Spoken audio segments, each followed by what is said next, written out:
Hey everyone, welcome back to Bipolar Brought Balance. I'm Emily Lomenzo Washkovic, and today's episode is going to be all about managing your mental health in entrepreneurship. I obviously have about 7 years experience managing my mental health as an employee for a corporation and was able to keep my job after going through inpatient and outpatient treatment, after receiving my bipolar disorder diagnosis. And in that period, I learned a lot about things that I needed to do to maintain balance and stability in not only my physical and mental health, but also my work projects and the dynamic that I had with how I showed up at work and how I spent my time when I wasn't at work so that I could be my best self when I was there. You might not know that in November of 2025, I was laid off. It's actually just about 6 months this week. And since then, I've been running my own business. I decided to launch my own show. It's called Success Rewritten.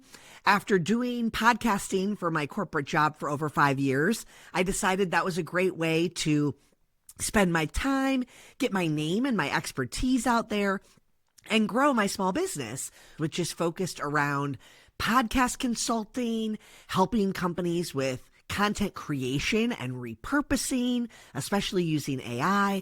And I'm doing some things in the mental health and small business space. And so I have a lot of different areas and contacts and potential contracts that I'm working. And being an entrepreneur feels a lot different than being an employee.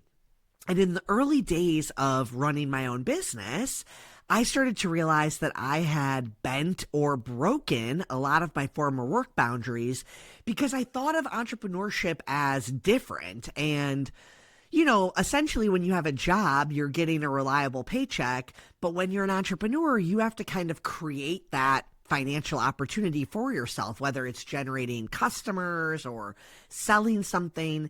And for me, it was really hard in the beginning to turn off. So, instead of relaxing at night and watching a favorite show, I would be on my computer making content or updating things, reaching out to people, and working late into the night.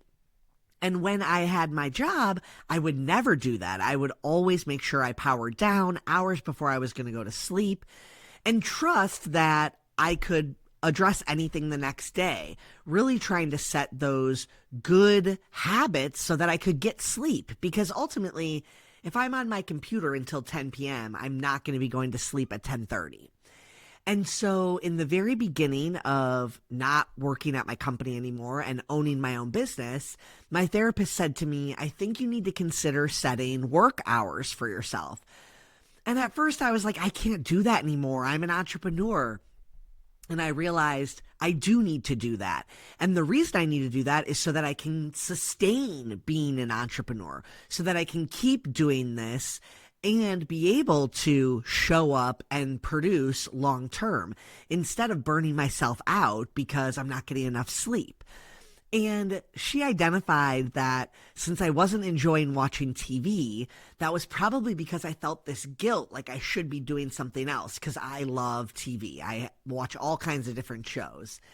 And so we decided if I had work hours, then at night, if I was watching TV or reading something, it would feel like I was doing the right thing because I was resting and relaxing. And that might sound silly, but as soon as I started doing it, I definitely felt higher energy during the day when I was working and focused because I knew it was my dedicated work time and there was going to be an end time. The other thing that's important to notice when you're an entrepreneur living with mental health like bipolar disorder, or just wanting to be mindful of what happens when you're in that busy throw of starting or running a business, is the dopamine trap. I mean, ultimately, you get that rush and that feeling because entrepreneurship is exciting, right? And that can destabilize a bipolar brain. It can destabilize anyone because suddenly you do have all these exciting things and they require a lot of time and energy and effort. And so the reality is, it is a dopamine cycle. And if you're not aware of that healthy boundary and when you need to stop or pause, you're going to easily tip over the edge. And so For me personally, I know what it looks like when I start to tip into hypomania. Some of the very early signs are my sleep. If I'm not sleeping enough, my brain definitely gets more addicted to that dopamine and excitement of things. And so I have to be aware of my sleep. I track it using my Aura Ring, so I can sometimes even get ahead of it because I can see, oh, my brain was going late at night last night. I didn't go to sleep until later. And maybe then I'm able to take a little bit more medication the next night or take my medication earlier so that I get more sleep. But there's also signals of how I'm kind of showing up in the world when I'm chasing the dopamine and not aware. And some of those things are related to ADHD as well. You know, maybe if I get a lot of tasks started but not finished, that's a huge sign. Or to my partner, if I look like I'm always frantically like moving around doing a lot of stuff, that probably means that I'm not aware of the speed and I need to maybe be told that it looks like I'm moving at an extra high pace. And I don't mean that really good like ADHD sweet spot when you're getting a lot done. I mean that moment when you're doing a lot and then all of a sudden you go back to a room and you realize, oh my gosh, I like left all the cabinets open, or, you know, you like left something behind that you thought you finished. And so in entrepreneurship, what that looks like for me is anytime I have an idea that's going to be expensive, I need to immediately pause and slow down, because if I have a reason to buy something or get excited or do the research of what the best option is, I'll run away with that. And so, especially with this business, I have the fixed cost of my show and production. And so any ideas that I get that cost money, I have to like pause and think on it. I don't make any quick decisions about spending money. And I think financial fear is a good like grounding for that. And in entrepreneurship, I think anyone can relate to that, because even if you have like a business loan or funds that you saved up to get started, it's a way different scenario when you're not getting a reliable paycheck and think of your expenses from the perspective of, I have to generate money to keep paying for all these bills. It's not just coming to me. And so a good example for my business was a couple weeks ago, I sent out a bunch of pitches to be a guest on different podcasts and shows. And some of them were big shows where it was kind of like a dream to land as a guest, but I thought I'd just try. And one of them was Mental Illness Happy Hour podcast with Paul Gilman. And his team responded to me and said, hey, if you're ever in LA, like, we would be happy to have you on. And at first I'm like, ooh, I could go to LA. And then I had to pause and say, okay, I can go to LA, but I need to come up with another thing that I'm going to do so that I can ground this trip, you know? And so I asked his team, do you record on certain days? Are there like windows that you like to stay in between? Because some people want to record a bunch of episodes all at once, and some people are quite the opposite. And they said they just like to tape on Mondays and Tuesdays. So very open-ended in terms of opportunity that I could coordinate another LA trip for. And so I started thinking maybe I'll get a speaking slot, or maybe, you know, I can get on another show that tapes in person. And then the universe sent me an introduction. So these guys that I worked with years ago at Yelp own this organization called Pool Nation. They have a podcast and they're an industry organization. So they do a lot of like education. They create resources for anyone in the pool industry. So I used to be a part of their podcasts and their content as an expert in online reviews and Yelp and small business marketing. And they reached out to me because they wanted me to come speak at their Women's Summit in the fall. And they saw that I had been doing my own show and talking about my mental health and my personal journey. And they had a guest idea for me for Success Rewritten, which is my show. It's this guy, his name is Jay. He's in the industry and he lost his brother to suicide. And he has started sharing his story and talking more about it. And they thought that he would be a good guest for my show. And so Jay and I hopped on the phone. We chatted a little bit. I explained to him what the show is about.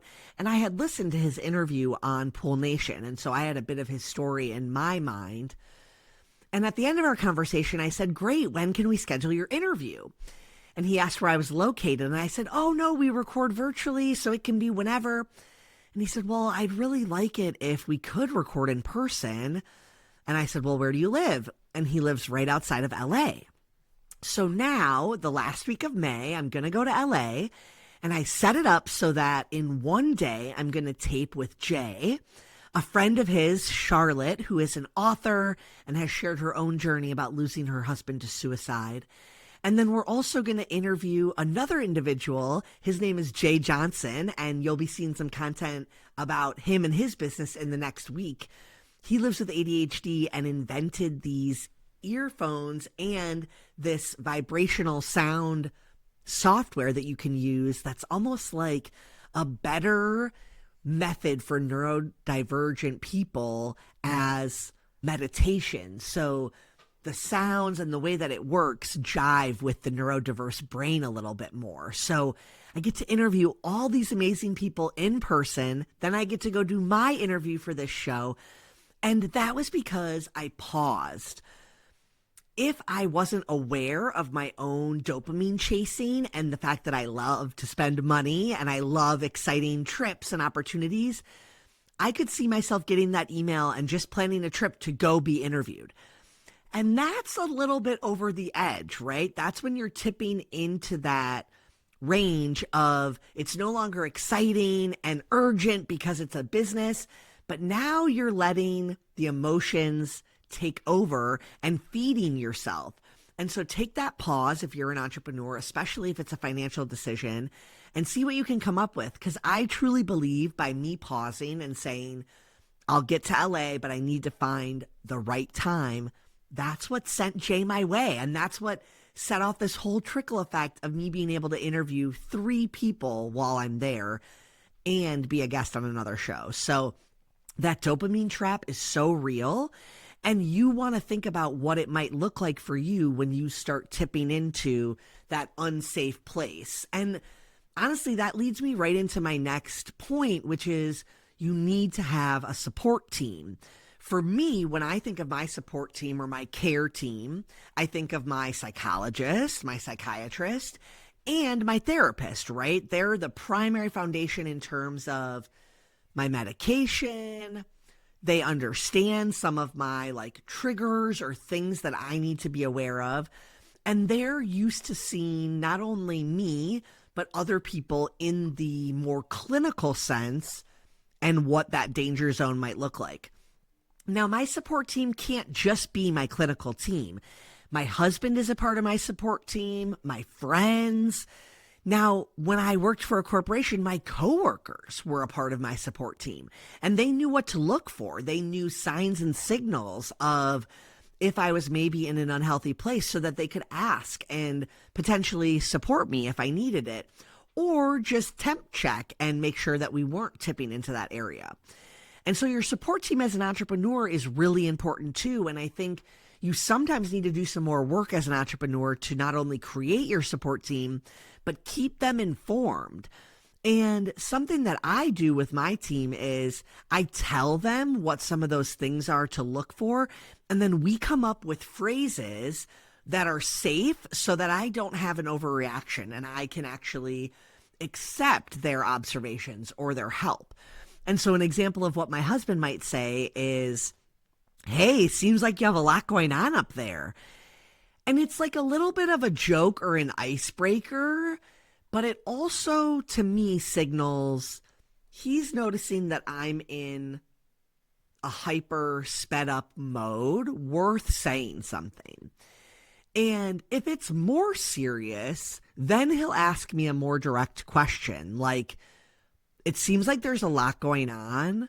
Have you thought about when you're going to start powering down for tonight? Or it seems like you have a lot of work to do tonight. Do you know what time you're going to take your pills at? And some people might say that they don't like to be micromanaged, especially asked about their medications.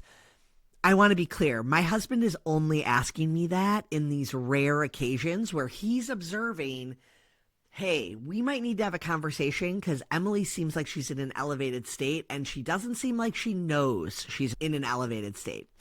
And then once we talk about it, like he's not going to keep harping me. And the next day, he's not going to ask about my meds unless things are now escalating further. So I want to clarify there that when you have people in your family that maybe have things to be aware of or things that they're going to bring up with you, it's good to talk about those and to make sure that everything that's happening is not a red flag, right? You can have regular emotions, you can have a bad day, and that's not necessarily a red flag. Now, on the whole support team element, when it comes to entrepreneurship, you kind of have to create your village and you have to let some people in on the stuff that's driving you, but also straining you or stressing you out. And they don't need to be your therapist necessarily, but maybe they can help with advice, or maybe they're just someone who you can get away with for an hour to grab a coffee and it frees you up from that stress. So try to find those people. For me personally, I've been joining groups where I can align with people that have a lot of similarities with me. So I joined an online group for child-free people, and it's called the Others Club. It has a virtual component where I can talk to other people, and there's even a subgroup in there for entrepreneurs. But it also allows me to meet people locally who don't have children. And I've found that getting aligned on something, whether it's an interest or a lifestyle choice, it's a great way to make community as an adult. And those people get it. I can go to get drinks with some of these people and I can talk about the stresses of entrepreneurship and what I'm dealing with and talk about the lifestyle of not having kids. And so building a community as an entrepreneur can be hard, and if you don't know where to turn, maybe look to build community in a group where it's people who have a like-minded hobby or lifestyle choice. Sleep. This is going to be the thing that is contradictory to what some people think of when they think of that entrepreneurial grind, but for me, sleep is a non-negotiable. Whether I'm employed by a company, I'm employing myself, I'm launching my own business, it doesn't matter. Sleep is going to be the number one way for me to stay healthy and balanced, and the number one way for me to tip into a very unstable mental place. And so I know that I need to do certain things in order to power down and get good quality sleep. And one of them is not working an hour or two before going to bed. So I need to power down early. I have the advantage of taking medication for bipolar disorder that helps me sleep, but I still need to practice good sleep health and hygiene, or I wouldn't be able to get as good sleep as I do. I try to go to sleep within the same window every night, like hour and a half window, and I try to wake up within that same window as well. I personally don't set an alarm unless I need to be up at a specific time, and you'll notice that that window starts to hone in as you begin going to bed at the same time every evening. We also don't have screens in our bedroom, so we watch television in our living room. If we're laying in bed, we're not scrolling on our phones. My husband keeps his phone in the kitchen. I put on a meditation app and set it beside me for bed. But if I want to look at my phone, especially in the morning if I wake up, that means it's time for me to get out of bed. So treating your bed as a place to sleep also helps with really good sleep hygiene and getting your body to fall asleep when you lay down. Another thing about sleep hygiene is you want to make sure the environment is good for you. So for us, we have a very dark room, but in the morning, there's light that peeks in on the side of the curtains. So when I get up to go to the bathroom, I put on a sleep mask, and that gets me some good extra sleep there in those morning hours before I'm actually awake. And for a lot of people, I know that can be a really hard period. You wake up maybe 3 or 4 a.m., and then you're debating, should I just get up? If you have a sleep environment that you are used to and you can keep those conditions equal, getting that extra hour, 90 minutes in the morning can be very beneficial. And I know because I track what my score is when I wake up. And then if I'm able to fall back asleep, I get to see that increase in my score. The other thing is, if you are really on yourself about how much sleep you're getting, sometimes that can be straining it as well. So trying to have those sleep health habits without all of the tracking. But I found that sometimes we're not our most reliable tracker. So if you're thinking that you're getting really poor quality sleep, but you don't have a way that you've been tracking it, try to track it and see if that's accurate. Because some days I'll wake up and think, oh, that probably wasn't that good of a night. And if I see my sleep score was actually pretty good, I feel better. It automatically mentally gets me better. One little caveat, if you know you're getting really bad sleep, like let's say you have a brand new baby, tracking your sleep maybe not that helpful. It might be making it worse in terms of you getting validation that you're not getting good sleep.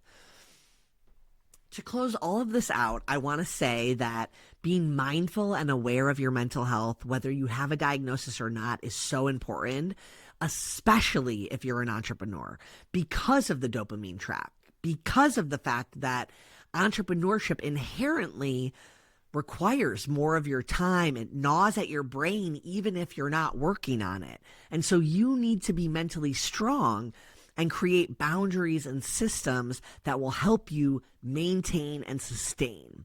So instead of being the one who's always busy and not getting good sleep, try to create some of that space so that when you're focused on your business or when you're working, you're getting that optimal performance for yourself.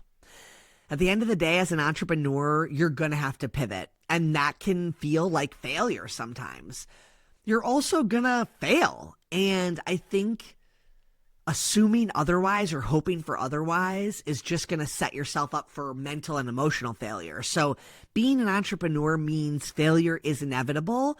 And the best way to navigate that is to be okay with it, learn and pivot. And sometimes you don't learn from every failure. It just sucks. It's sometimes just a lesson that was lost. And that's okay too. But being quick to then move on emotionally and with your focus is so valuable, because that will help you get your business to a good place and grow, rather than have something that feels like you exerted so much time and energy and then it just fizzles out. And I'll say it one last time because I've been feeling it. Entrepreneurship can be lonely, and I think I underestimated how much built-in community I had with coworkers. And so if you're an entrepreneur, you need to build that community for yourself. Maybe find a networking group, or even just finding an online group that you can chat with. Maybe it's a bunch of people in your same industry. Maybe it's local entrepreneurs that are all female. Whatever it is that can connect you to some other people, you want to find that community to ground yourself and to support you. And I personally believe those of us with ADHD or other mental health diagnoses, we have a little special sauce and a little spice to our brain that also makes entrepreneurship a good fit for us. So keep that in mind, cheer yourself on even on the hard days, and know that managing your mental health is something that's a challenge for everyone at certain periods. But as an entrepreneur, it's something that you can own and something that you can manage if you do it in the right way and by taking care of yourself. Check out more of my content at Bipolar Brought Balance on Instagram. And if you haven't already checked out the show, Success Rewritten, you can find it here on YouTube or on any podcast platform. We chat with tons of successful people in all different industries and fields, and we hear about pivot points in their life that changed everything, the way they show up in the world, how they define success. And ultimately, mental health and staying balanced comes up a lot in those conversations. So if you enjoy this content, I think you'd enjoy the show. If you have questions for me, drop them below. I would love to hear from you. And if you have advice, definitely drop it below too, because I want to know any of the things that have worked for you. And I want to cheer you on if you have a new business that you're starting that you want some support on. So let me know. We would love to hear from you. We'll see you next time.